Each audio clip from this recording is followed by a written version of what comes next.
Creative जो institute है यहाँ पर से आपने क्लासेस की है, तो क्या कुछ लगा क्लासेस करने में और क्या एफर्ट लगा यहाँ तक पहुँचने में?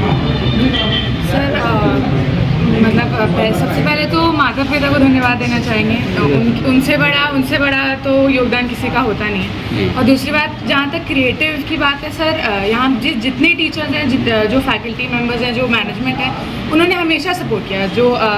कोई भी डाउट क्लासेस, कभी भी रात में 12 बजे अगर कुछ डाउट हुआ हो तो किसी भी टीचर से पूछना हो तो वो हमेशा तैयार रहते हैं जवाब देने के लिए।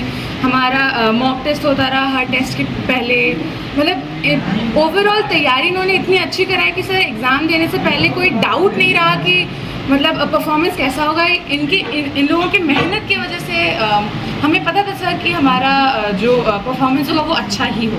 इतना कॉन्फिडेंस उन्होंने दे दिया। सर मेरा बेस्ट सब्जेक्ट तो इकोनॉमिक्स। इकोनॉमिक्स का क्या स्ट्रेटेजी रहता है?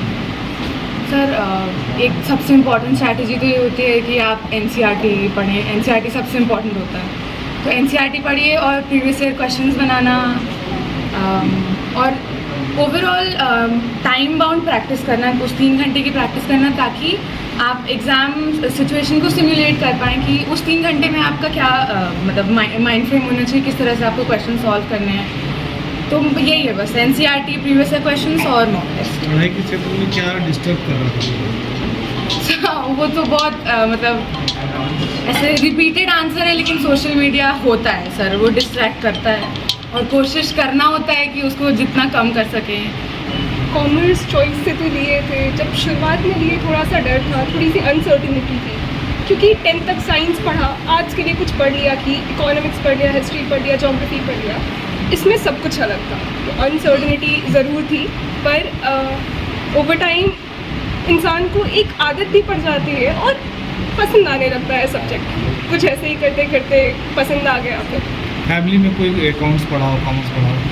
पापा ने पढ़ा था, पापा कॉमर्स स्ट्रीम से हैं। और आगे का क्या प्लान है? आगे MBA करना है एंड मैनेजमेंट की फील्ड में जाना है, या फिर मार्केटिंग या फाइनेंशियल मैनेजमेंट। क्रिएटिव क्लास का कितना बड़ा रोल रहा है आपके लाइफ में? स्टडीज़ के मामले में बहुत बड़ा रोल रहा है। सिर्फ मतलब मॉक टेस्ट तो इन्होंने बताया ही आपको, मॉक टेस्ट हो गए, डाउट क्लासेस हो गए, वो सब हो गए, पर एक तरह से मेंटल सपोर्ट बहुत बड़ा था। बहुत बार हुआ है कि ऐसा लगा कि मार्क्स नहीं आएंगे, ऐसा होगा वैसा होगा। उस समय पर टीचर्स हमेशा साथ थे।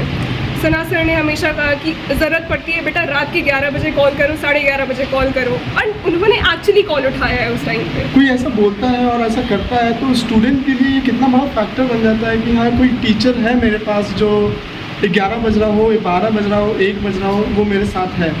बहुत बड़ा फैक्टर बन जाता है, क्योंकि एग्ज़ाम के पहले सबसे बड़ी बात होती है कि एक आइसोलेशन फील होता है, डर लगता है कि सब कुछ बिगड़ जाएगा, कोई रहेगा नहीं साथ में। तो उस समय पे अगर वो टीचर जिसने आपको 2 साल तक मेंटर किया है वो आपके साथ खड़े हों तो एक बहुत बड़ा कॉन्फिडेंस बूस्ट मिलता है, एक बहुत बड़ा मेंटल। कॉमर्स का रिजल्ट मतलब we are in top of the list, because हम लोग बोकारो टॉपर भी दिए हैं, 2 टॉपर हैं हमारे यहाँ से, डिस्ट्रिक्ट टॉपर और स्टेट टॉपर में उनका रैंक 2nd है। तो रिजल्ट सेकेंडरी है, बट उसके अलावा बच्चे का करियर बहुत अच्छा होना चाहिए। तो रिजल्ट के साथ साथ हम लोग हर बच्चे पे काम करते हैं करियर के बाद, बिकॉज आफ्टर 12 देने के बाद ही बच्चे लोग को गाइड करते रहते हैं where to go.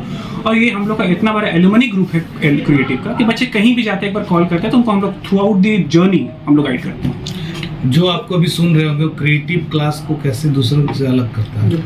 Creative classes दूसरों को in terms of, creative classes सिर्फ पढ़ाता नहीं है, क्रिएटिव क्लासेस आपको सिखाता है that how to be a gentleman, how to behave like a gentleman. सिर्फ पढ़ाई के साथ साथ आपको वो हर चीज़ दिखाता है जो चीज़ एक ह्यूमन बिहेवियर में होना चाहिए, एक ह्यूमैनिटी सिखाता है वो कॉमर्स। एक क्रिएटिव क्लासेस सिखाता है, पढ़ाई के साथ साथ आपको इंसानियत भी सिखाता है।